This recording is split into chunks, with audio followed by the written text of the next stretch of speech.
Assalamualaikum warahmatullahi wabarakatuh. Selamat sore kepada Mbak Kinkin dan teman-teman sekalian yang menonton video ini. Pada kesempatan kali ini saya akan menjelaskan mengenai analisis wacana iklim komunikasi AIESEC UNJ tentang pengembangan diri. Sebelum kita bahas lebih lanjut, saya ingin menjelaskan alasan saya memilih judul ini.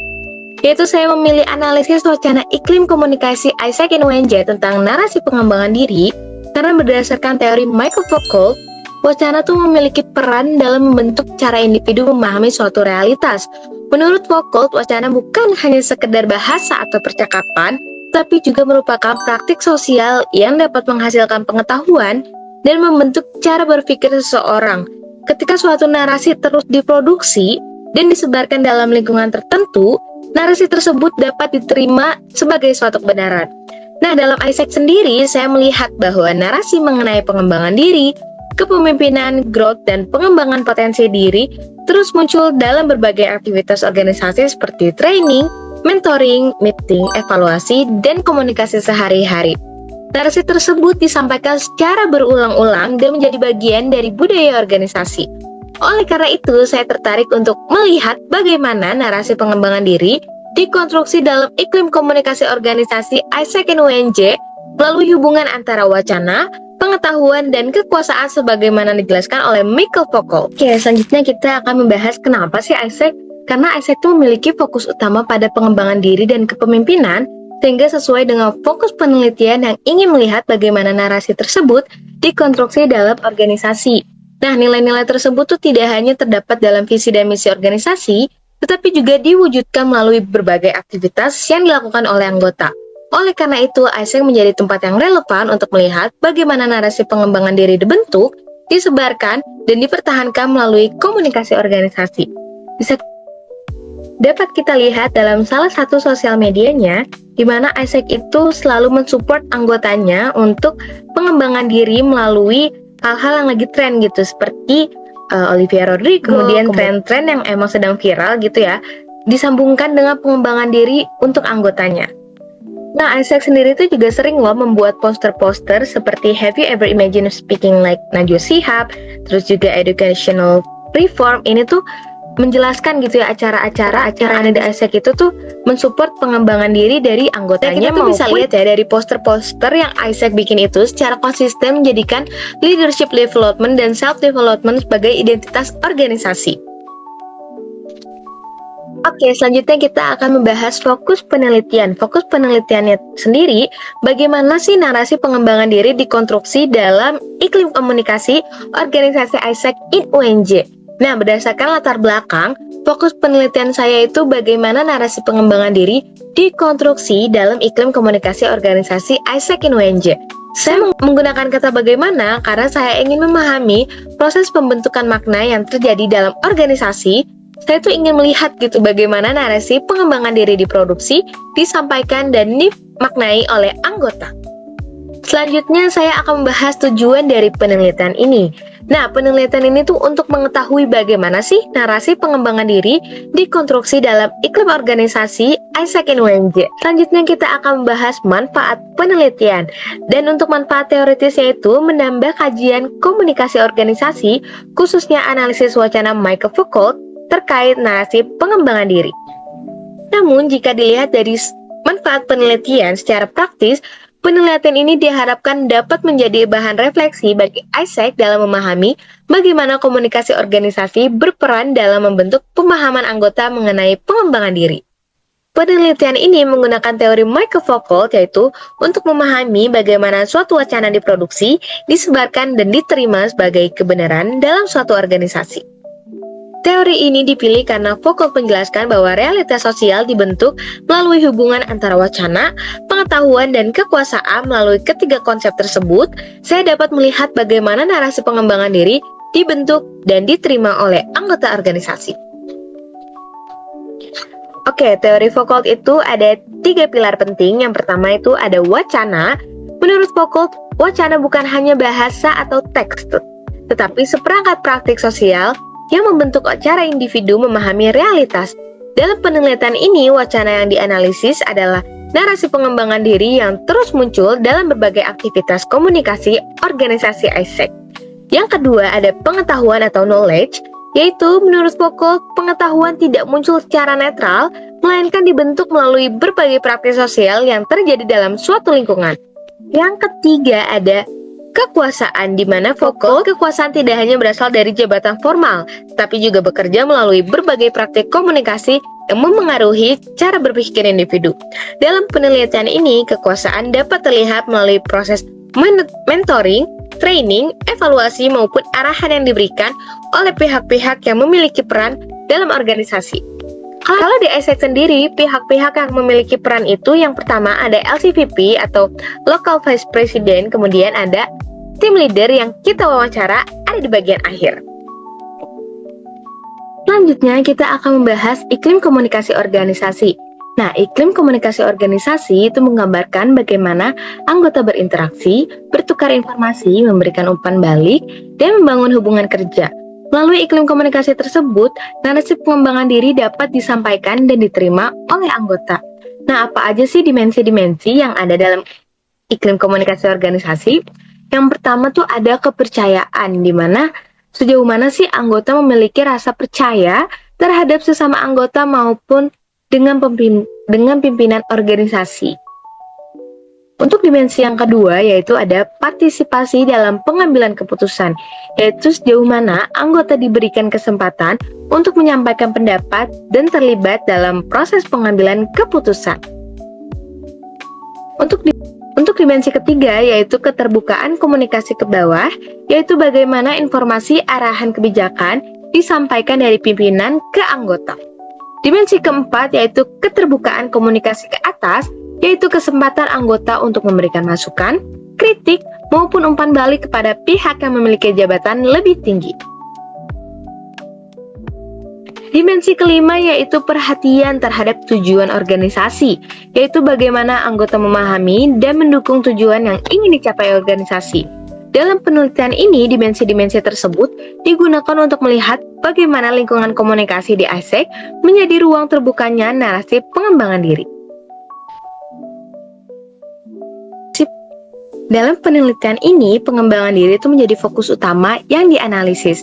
Pengembangan diri saya pahami sebagai pertukaran berbagai pesan, nilai, dan pemahaman yang terus disampaikan organisasi kepada anggota mengenai pentingnya mengembangkan diri selama berada di ESSEC. Melalui komunikasi yang berlangsung secara terus-menerus, anggota dibentuk untuk memahami bahwa menjadi bagian dari ESSEC bukan hanya sekedar menjalankan tugas organisasi, tetapi juga sebagai sarana untuk mengembangkan kapasitas diri mereka. Nah, dalam penelitian ini, pengembangan diri dilihat melalui berbagai aspek, yaitu leadership development, di mana kepemimpinan merupakan salah satu narasi yang paling sering muncul di ESSEC. Anggota sering diberikan pemahaman bahwa setiap individu memiliki potensi untuk menjadi pemimpin dan bahwa pengalaman berorganisasi merupakan sarana untuk mengembangkan kemampuan kepemimpinan tersebut. Misalnya, ketika seorang anggota diberikan tanggung jawab menjadi project manager, team leader, atau memimpin suatu kegiatan, melalui pengalaman tersebut anggota didorong untuk belajar mengambil keputusan, mengelola tim, dan menyelesaikan masalah.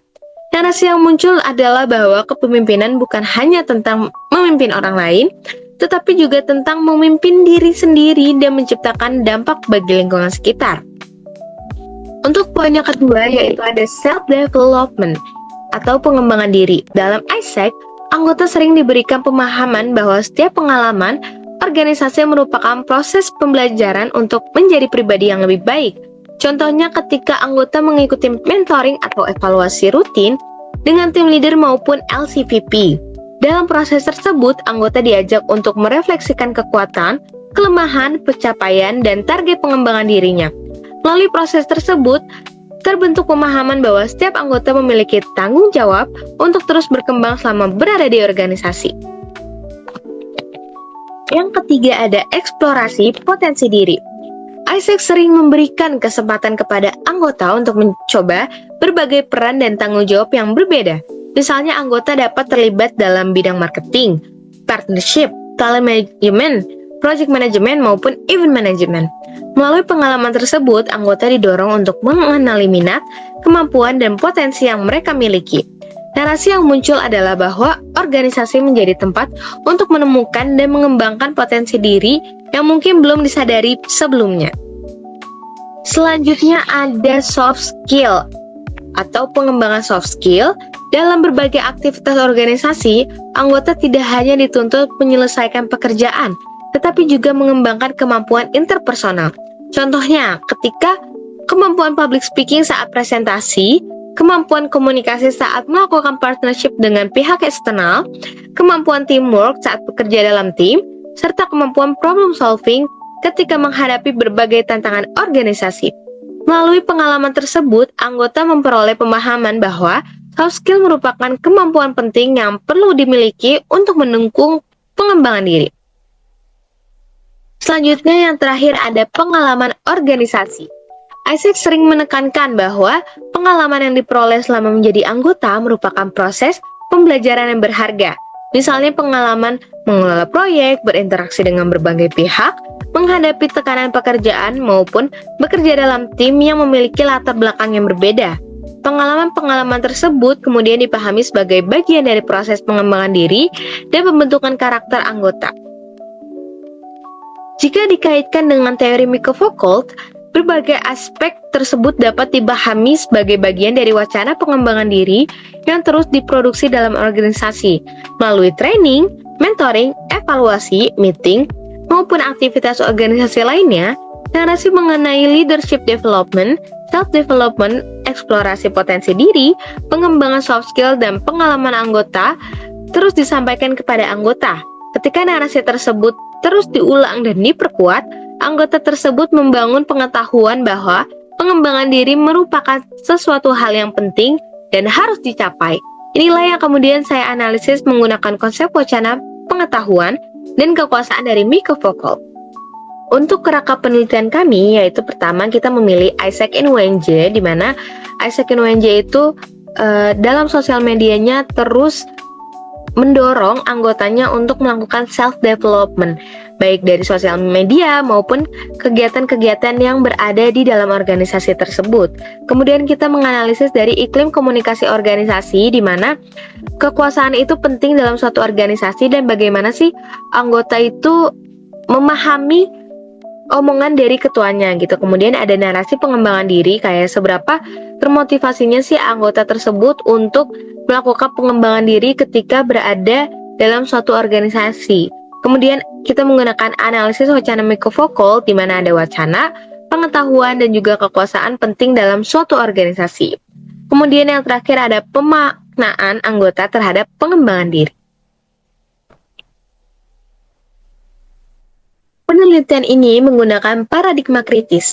Paradigma kritis dipilih karena paradigma ini memandang bahwa realitas sosial tidak terbentuk secara alami, melainkan melalui proses sosial yang melibatkan berbagai kepentingan, pengetahuan, dan relasi kekuasaan.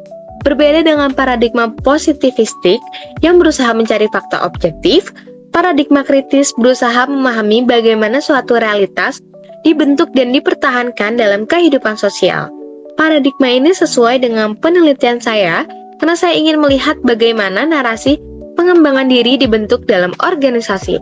Saya tidak hanya ingin mengetahui bahwa narasi tersebut ada, tetapi juga ingin memahami bagaimana narasi tersebut diproduksi, disebarkan, dan diterima oleh anggota melalui komunikasi organisasi. Selain itu, paradigma kritis juga relevan dengan teori Miko Foucault yang digunakan dalam penelitian ini, karena Foucault menjelaskan bahwa wacana, pengetahuan, dan kekuasaan memiliki peran dalam membentuk cara individu memahami realitas. Untuk pendekatan penelitian ini menggunakan kualitatif karena penelitian ini berfokus pada makna, pengalaman, dan pemahaman yang dimiliki oleh informan. Melalui pendekatan kualitatif, peneliti dapat menggali informasi secara mendalam mengenai bagaimana anggota Isaac memahami dan memaknai narasi pengembangan diri yang mereka terima selama berada dalam organisasi. Pendekatan ini juga memungkinkan peneliti untuk memahami fenomena secara lebih utuh sesuai dengan konteks yang terjadi di lapangan. Karena penelitian ini berusaha memahami proses konstruksi makna dan bukan mengukur angka atau hubungan antar variabel, maka pendekatan ini kualitatif dianggap paling sesuai. Untuk metode penelitian yang penulis gunakan, yaitu analisis wacana vokal. Metode ini digunakan karena penelitian saya berfokus pada pengembangan diri yang muncul dalam komunikasi organisasi. Melalui metode ini, saya menganalisis bagaimana narasi pengembangan diri diproduksi, bagaimana narasi tersebut disebarkan kepada anggota, serta bagaimana anggota menerima dan memaknainya. Analisis dilakukan melalui 3 konsep utama make vokal, yaitu ada wacana atau discourse, pengetahuan atau knowledge, dan kekuasaan atau power.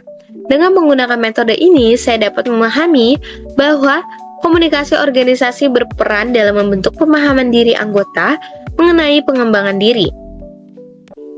Objek penelitian kami yaitu narasi pengembangan diri dalam iklim komunikasi organisasi ISEC UNJ.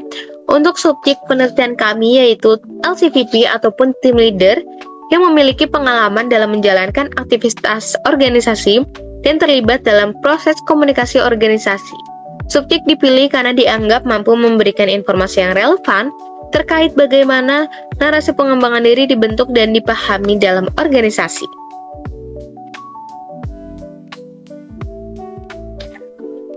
Untuk teknik pemilihan informan sendiri, kriteria informan kami yaitu merupakan anggota aktif ISEC UNJ tahun 2023, memiliki masa keanggotaan minimal 1 tahun, memiliki jabatan dalam struktur organisasi ISEC UNJ seperti Local Committee Vice President atau Team Leader, terlibat aktif dalam kegiatan atau praktik komunikasi organisasi, memiliki pengalaman terkait proses pengembangan diri ISEC UNJ.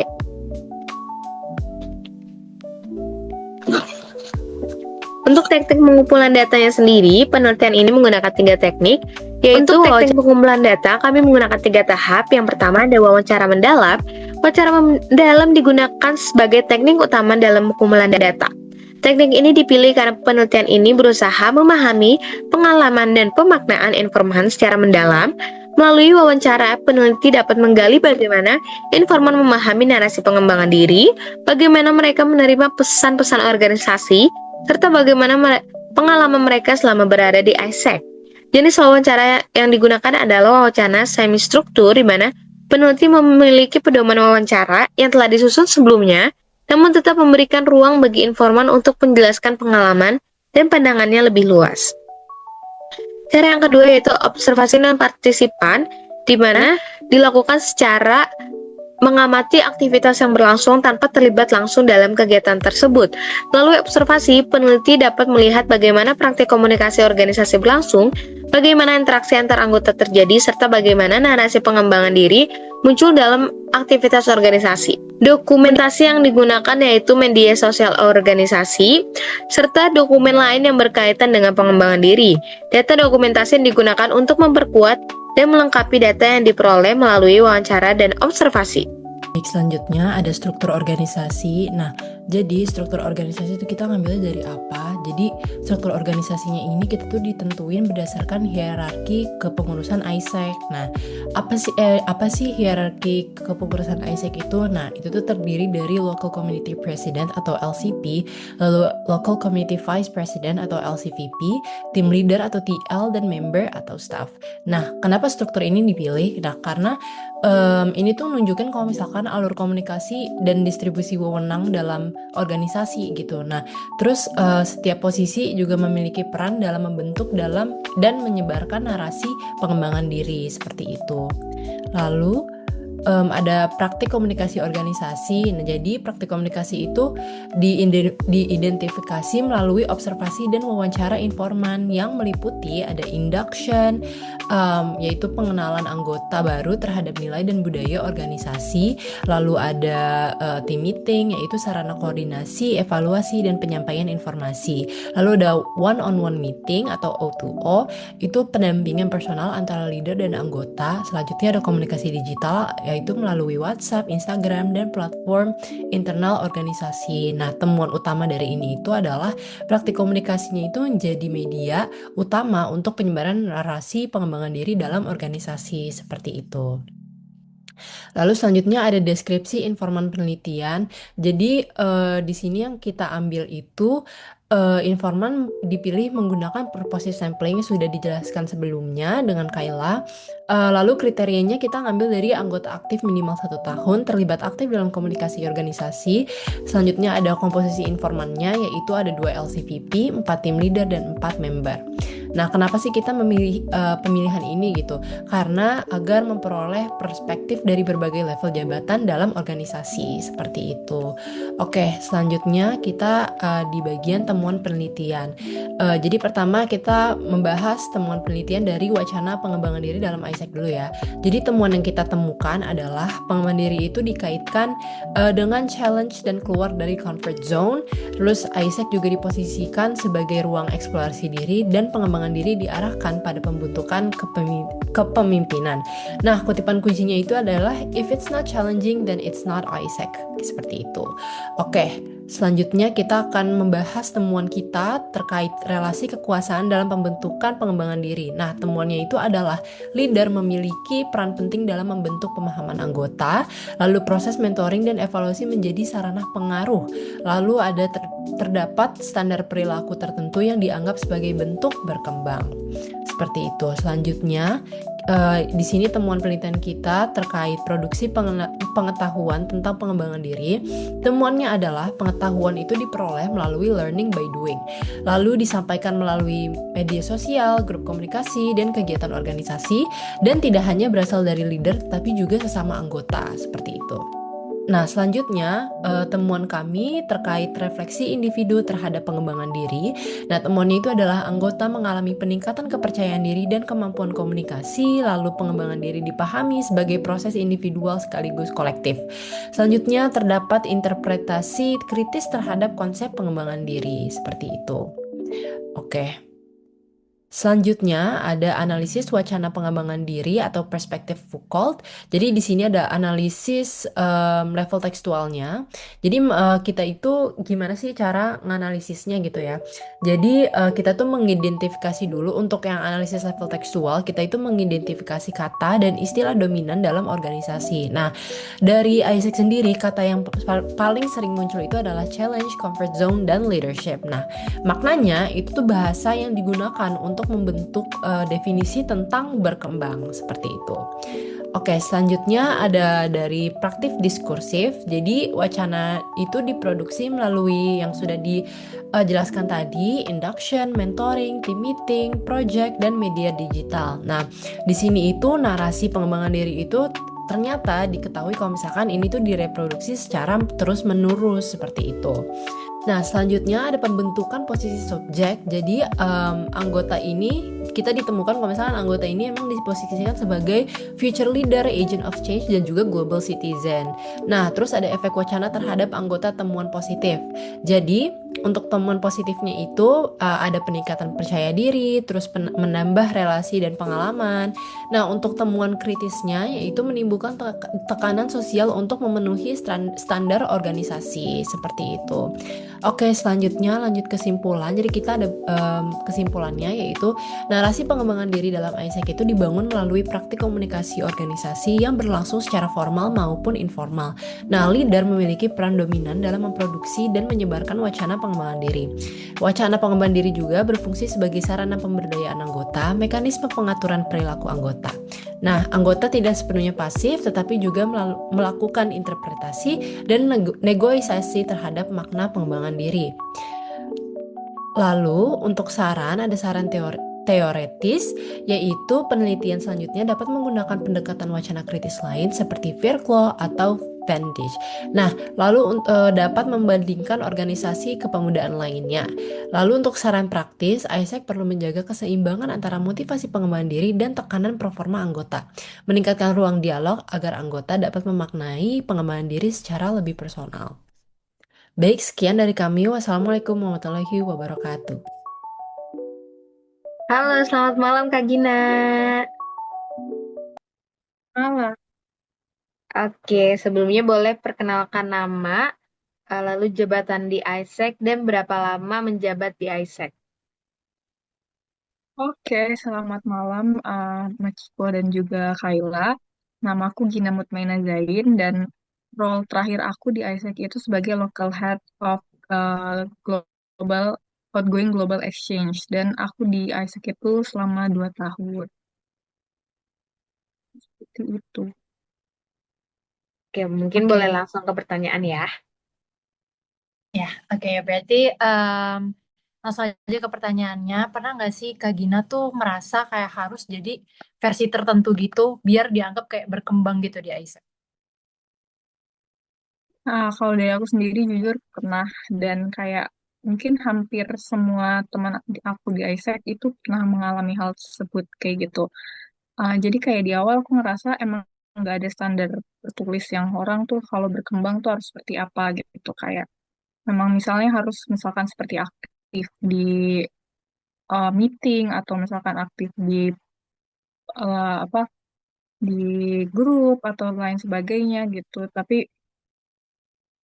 ambil banyak role, ambil OSI dan lain sebagainya gitu atau punya cerita impact yang wow banget gitu. Tapi pada akhirnya aku sempat coba menyesuaikan diri jadi versi tertentu gitu, jadi lebih outspoken gitu, lebih uh, percaya diri atau lebih kayak percaya kalau misalkan aku bisa gitu. Bahkan kadang membiasakan diri biar sesuai dengan ekspektasi dari orang-orang juga kayak gitu. Tapi lama-lama aku sadar ekspektasi itu seringkali datang bukan cuma dari orang lain gitu, tapi dari cara kita menginterpretasikan lingkungan kita gitu. Kita melihat bahwa orang lain tuh perform dan lalu kita juga harus mengikuti template yang sama supaya dianggap berkembang kayak gitu kalau dari aku. Nah, padahal perkembangan itu sebenarnya sangat personal gitu kan ya. Ada yang berkembang lewat leadership role, ada yang berkembang juga lewat konsistensi, ada juga yang berkembang lewat self awareness, atau bahkan kadang ada yang berkembang juga dari untuk saying no aja itu udah tahap berkembang gitu kan bagi sebagian orang gitu. Di titik tertentu aku mulai kayak meredefinisi tentang berkembang itu apa gitu. Berkembang itu bukan cuma soal kayak memenuhi ekspektasi orang lain, tapi juga sejauh mana aku sadar jadi versi diri aku jadi lebih sadar dan lebih capable dan lebih align sama value aku sendiri gitu. Jadi sekarang aku tetap lebih aware sama ekspektasi orang lain gitu karena bisa jadi benchmark atau bisa tidak lagi jadi satu-satunya standar, tapi aku juga pilih mana yang relevan buat aku dan mana yang bisa aku lepas. Gitu sih mungkin kalau dari aku. Oke, thank you so much ya Kak for the answer. Hai Amel, Hai. mungkin sebelumnya boleh eh, perkenalkan nama, terus juga jabatan saat di ISEC dan berapa lama menjabat di ISEC. Oke, girls. Jadi, salam kenal. Aku Amelia Rahmajita. You can call me Amel. Waktu itu aku jadi ex-staff Customer Experience di Outgoing Global Teacher atau yang sekarang jadi Outgoing Global Exchange ya di term 24-25 dan kebetulan cuma satu periode aja. Oke, langsung ke question aja kali ya. Oke. Oke. Jadi pertanyaan itu adalah menurut kamu nih, gimana sih pengembangan diri di ISEC dan kayak maksudnya artinya tuh apa sih pengembangan diri di ISEC menurut kamu? Oke, menurut aku pengembangan diri di Isaac itu sesuai dengan quotes khasnya ya. If it's not challenging, then it is not Isaac. Nah, so Isaac is a place where you can push yourself to the limits outside of your comfort zone gitu. Jadi Isaac ini adalah warna sih ya, lebih tepatnya menurut aku buat kamu tuh bisa explore anything you want dan di sini tuh benar-benar disediain eh, apa ya? Ya tempat lah gitu. Nah, Isaac ini kan juga a place where leaders lead the other leaders ya, since ini tuh organisasi kepemimpinan, jadi arah pengembangan dirinya of course lebih ke arah how to be a leader gitu. Nah, specifically kita kan punya yang namanya leadership development model ya di ISEC. Ada yang kayak self-awareness, kemudian juga empowering others, terus world citizen, uh, dan lain-lain. Nah, aku tuh ngerasain banget pengembangan diri ini sesuai dengan leadership development model itu waktu jadi staff di customer experience ini. When kita kan jadi punya kesempatan gitu untuk menjadi exchange participant manager dari si calon orang yang mau um, apa sih namanya luar negeri gitu ya untuk mengajar. internship. Nah, di situ tuh kita kan ada dari induction, kemudian juga mengurus lah ya segala perbekasan mereka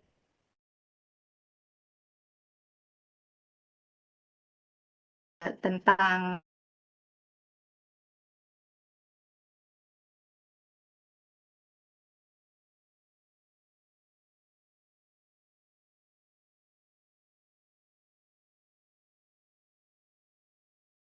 teacher ini tuh aku jadi berkesempatan untuk melihat secara global gitu tentang si education field ini juga. Mungkin itu sih kalau pengembangan diri menurut aku di ISEC. Thank you, girl. Oke, Oke, thank you thank you so so much. much, Amel, for the Yeay. answer. Halo, selamat siang Rere. Siang juga, Kayla. Mungkin sebelumnya boleh diperkenalkan nama, lalu jabatan saat di ISEC, kemudian berapa lama menjabat di ISEC. Oke, halo semuanya. Nama aku Laurentia Quintania Taurere. Aku jabatan di ISEC ada dua sih, karena mungkin aku 2 tahun di ISEC.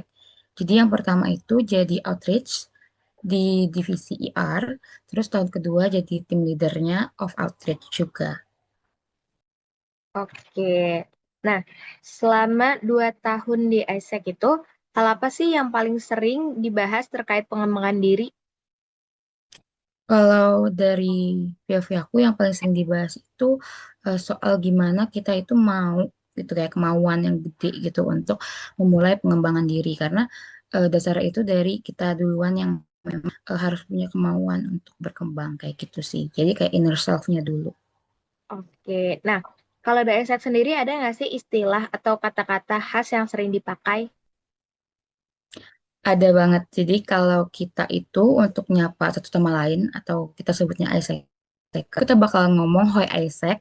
Nanti yang lain bakal jawab WhatsApp. Jadi kayak gitu buat kita saling nyapa.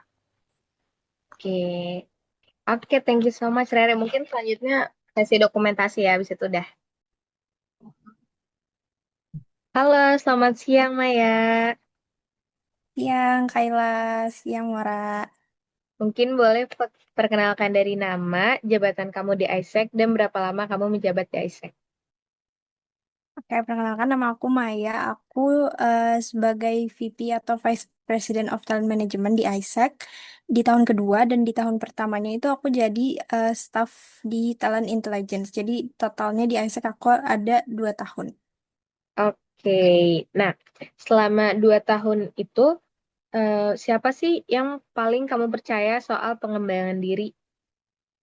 Oke, jadi yang paling aku percaya itu yang pertama pasti diri aku sendiri ya. Karena kalau misalnya eh, aku kayak di encourage sama orang lain tapi akunya nggak juga maksudnya nggak bergerak untuk bisa ngembangin diri aku pasti nggak akan bergerak juga. Terus yang kedua, leader aku sih, karena di ISEC itu kan ada yang namanya members experience ya, dan itu ada beberapa standar yang perlu di fulfill selama kita menjalani term di ISEC, dan yang bertanggung jawab untuk ngepastiin kalau setiap kita di Isaac itu bisa satisfied kayak gitu dan bisa, dan termasuk juga si pengembangan dirinya itu adalah si leader kita di Isaac, yaitu pas aku jadi staff adalah vice president aku dan tim leader aku di talent intelligence. Terus di tahun kedua itu adalah LCP aku kayak gitu. Terus juga mungkin teman teammates aku kali ya, teammates aku kayak IB aku, executive board aku, dan pas aku jadi staff itu ada eh, teammates aku juga di talent intelligence. Mungkin itu yang bertanggung jawab untuk pengembangan diri aku. Oke, thank you so much, Maya. Halo, selamat siang, Gini. Mungkin Selamat siang. sebelumnya boleh perkenalkan nama, jabatan di ISEC, dan berapa lama menjabat di ISEC. Oke, aku Anissa Gina, biasa dipanggil Jimmy. Lalu aku di sini sebagai ex-member ISEC dan aku menjabat selama 2 tahun. Oke, di ISEC itu kamu menjabat sebagai apa? Aku staff of public relation. Oke. Oke, mungkin langsung ke questionnya aja kali ya. Nah, kamu biasanya belajar soal pengembangan diri tuh di ISEC tuh dari mana sih? Aku biasanya kalau self development sendiri itu dari learning by doing aja sih. Karena kan di ISEC itu banyak projectnya ya. Nah, biasanya aku juga ngikutin project-project internal dari ISEC-nya. Nah, terus juga ISEC tuh nggak cuma ISEC UNJ ya. Jadi ISEC kan juga ada dari LC lain dan juga ada ISEC Indonesia juga. Nah, biasanya dari situ sih aku belajar dari acaranya ISEC itu sendiri gitu. Oke, nah informasi itu biasanya tuh disampaikan lewat apa sih? Oke, kalau informasinya sendiri sebenarnya bisa di-deliver by one of member in ISEC juga, karena kita kan juga ada grup lain ya, jadi biasanya di-share di grup lain, atau kita bisa cari infonya juga di Instagramnya ISEC, kayak gitu. Oke, thank you so much Uni for your time. Halo Kak Dita. Halo. Sebelumnya boleh perkenalkan nama, jabatan di ISEC dan berapa lama menjabat di ISEC? Oke, hai semuanya. Salam kenal. Nama aku Dita Putri Ayu Sarani. Boleh dipanggil Dita. Aku saat ini adalah ex-member dari ISEC Indonesia NJ dan untuk jabatan terakhir aku itu adalah Local Committee President ataupun Ketua Umum dari ISEC UNJ itu sendiri di tahun 2025. Untuk berapa lama bergabung di ISEC? Aku udah bergabung di ISEC kurang lebih selama 2 tahun. Oke, salam kenal ya. Berarti langsung aja kali ya ke questions-nya. Jadi kayak setelah Kak Dita itu ikut ISEC gitu ya, apakah cara kamu melihat diri sendiri itu berubah dan gimana? Oke, Mora, thank you so much for the question. Jadi, kalau ngomongin soal diri sendiri dan apa yang berubah, sebenarnya alasan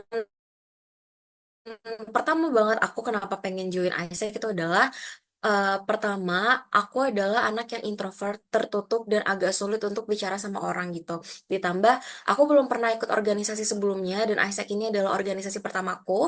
Jadi, ketika aku join ISEC, yang jadi aspirasi aku ataupun yang jadi tujuan aku adalah aku ingin belajar gimana caranya bisa gain connection dengan orang-orang yang gak cuma dari jurusan aku aja, tapi juga teman-teman dari sekitar kampus.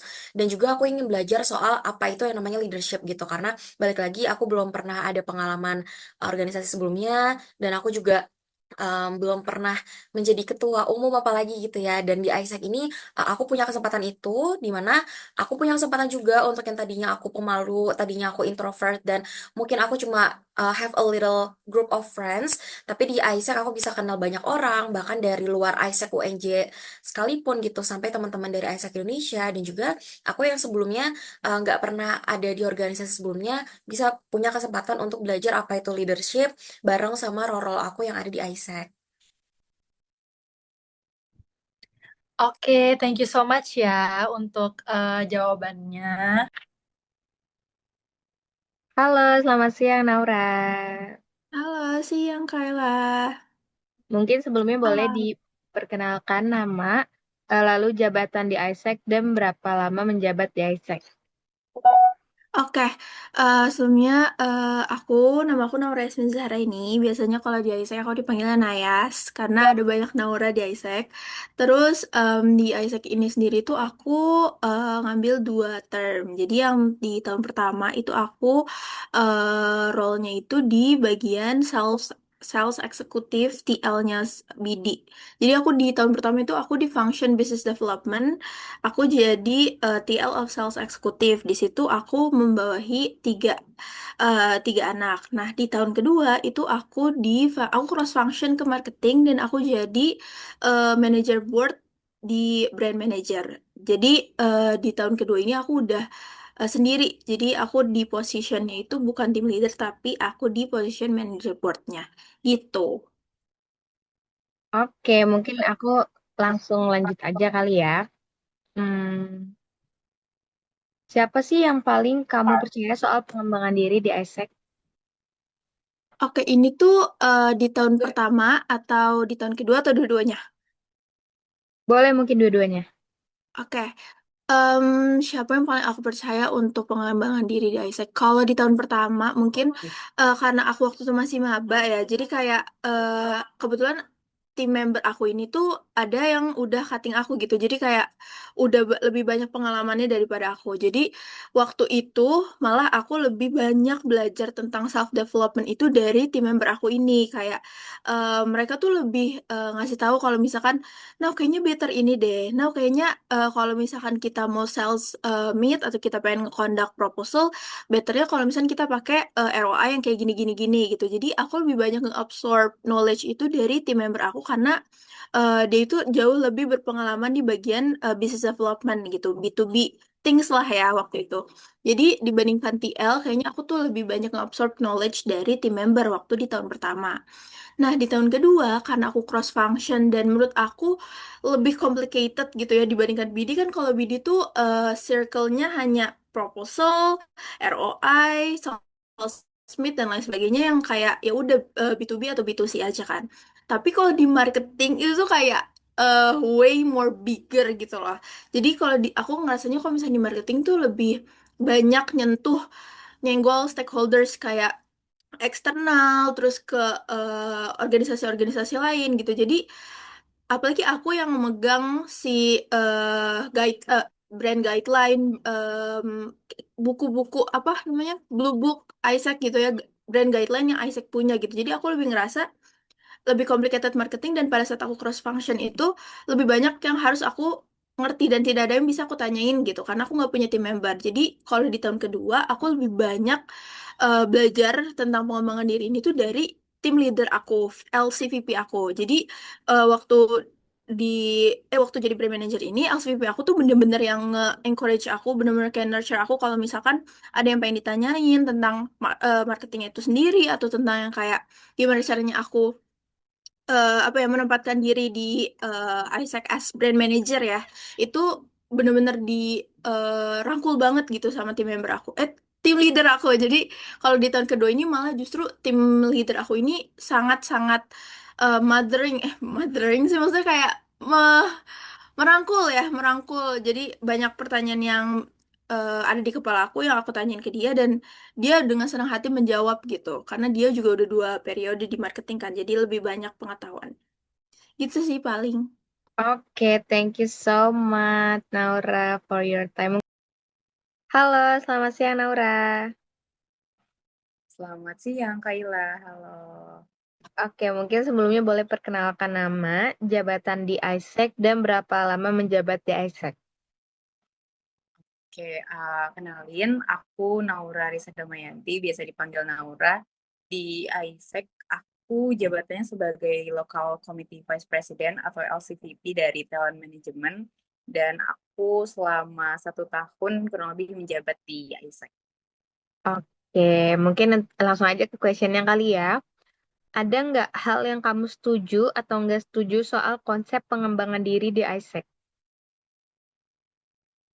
Oke, kalau dari aku mostly setuju aja sih sama konsep pengembangan diri yang ada di ISEC gitu. Jadi aku setuju sama hal di mana di ISEC itu kita memang belajar untuk berperan di role kita masing-masing.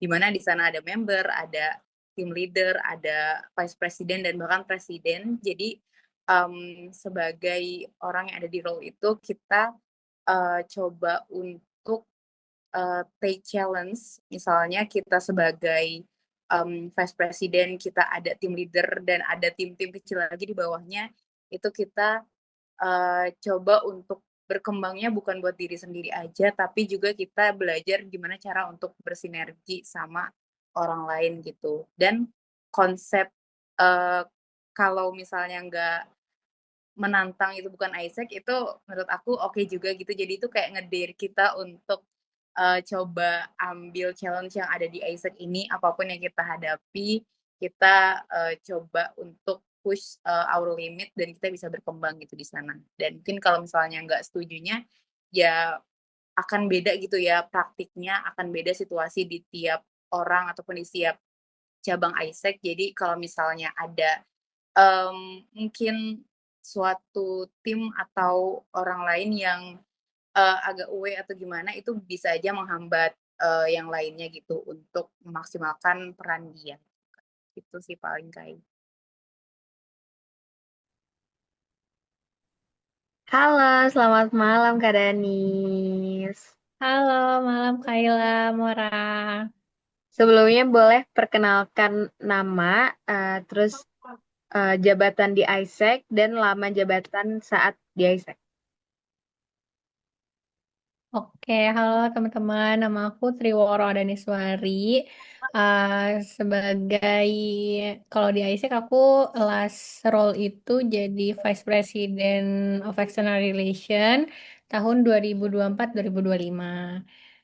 Itu juga itu selama satu periode, berarti satu term itu 1 tahun, tapi sebelumnya community koordinator selama 1 tahun juga di tahun 2023-2024. Oke, nah selama menjabat di ISEC itu, menurut kakak seberapa besar sih peran sebagai leader dalam membentuk cara pandang soal pengembangan diri? Oke, menurut aku kalau jadi leader itu perannya lumayan gede ya. Karena kalau kita jadi leader itu harus mentingin uh, dua indikator. Pertama sebagai KPI-nya yaitu harus performance. Terus yang kedua tuh dari individunya. Jadi mereka tuh bonding atau enggak. Nah, biasanya aku tuh pakai pendekatan ada dua. Kalau misalkan untuk performance, pendekatannya itu aku delegasiin semua tas aku ke tim leader aku. Nah, jadi tim leader aku itu nanti baru bakal downscale lagi ke anak-anaknya, ke staff-staff mereka. Jadi aku nggak bakal micromanaging ke mereka gitu. Tapi kalau untuk masalah bonding itu aku biasanya pendekatannya individu. Jadi ya kalau di komunikasi berarti apa ya? Komunikasi intrapersonal ya gitu. Gitu sih teman-teman. Karena nanti apalagi kalau di ISEC itu nanti bakal ada per bulan itu bakal ada apa ya namanya? PDP ya nggak salah. Jadi kita bakal ngelihat seberapa engage atau performance seberapa tinggi performance per tim gitu. Nanti bakal dievaluasi per bulan gitu. Nanti di situ baru kelihatan apakah tim-tim kita itu bonding atau enggak sama timnya, atau mereka well performance atau gitu. Oke, thank you so much Kak Daniel. Oke, Sama-sama. nextnya kita foto dulu dokumentasi kali ya. Oke, yuk. Oke, 1, Bener. 2, Aduh. 3. Oke, satu lagi. 1, 2, 1, 2, 3. Oke, thank you so much. Bentar, satu lagi please, boleh gak kita kayak gini? Iya, oke, Apa boleh gini ya? banget. Gini Iya, ya gini. teman-teman, aku lupa lagi. 2, 3. Oke, thank you so much for your time, Kak Dani. Sama-sama Kak Dan. Halo, selamat malam, Kak. Halo, selamat malam.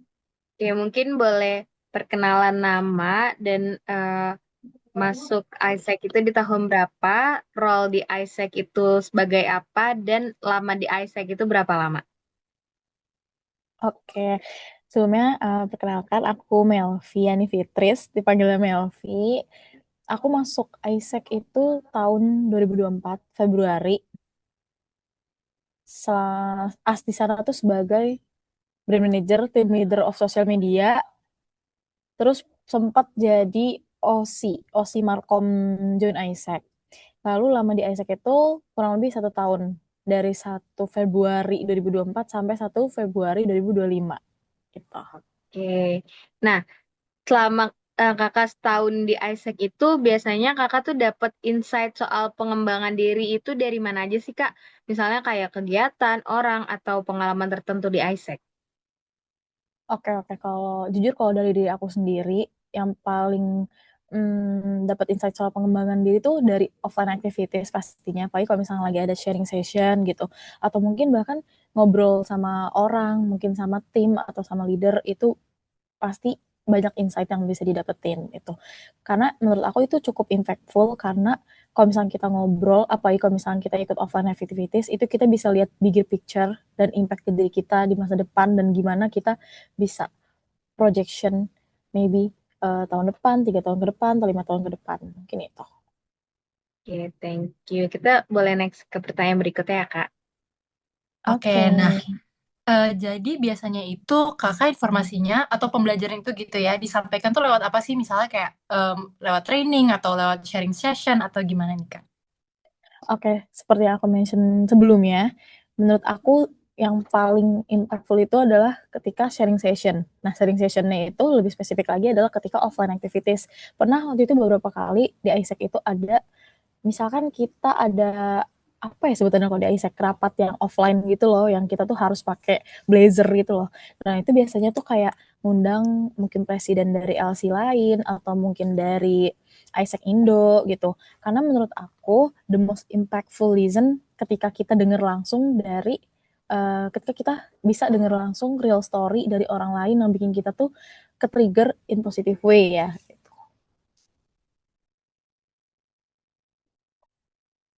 Kayaknya masih Oke, ke-mute deh. iya oke. Nah, untuk question berikutnya, dari semua sumber tadi itu, siapa atau apa sih yang menurut kakak tuh paling terpercaya gitu ya, atau yang paling berpengaruh buat pengembangan diri kakak? Oke, oke. Kalau misalkan sharing session dari LC lain, presiden, itu impact juga ke aku. Cuman lebih impact lagi tuh dari tim, mungkin dari tim member aku atau mungkin tim leader aku, dari leader juga maksudnya.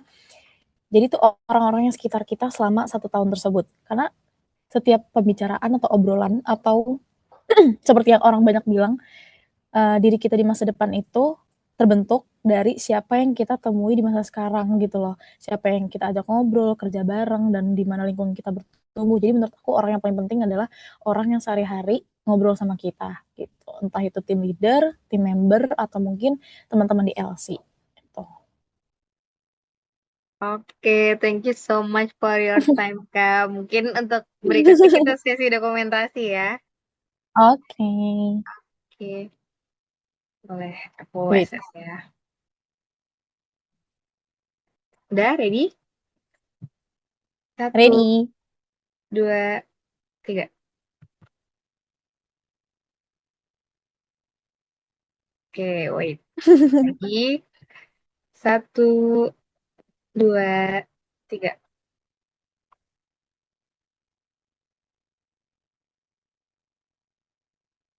Oke, thank you so much for your time, Kak.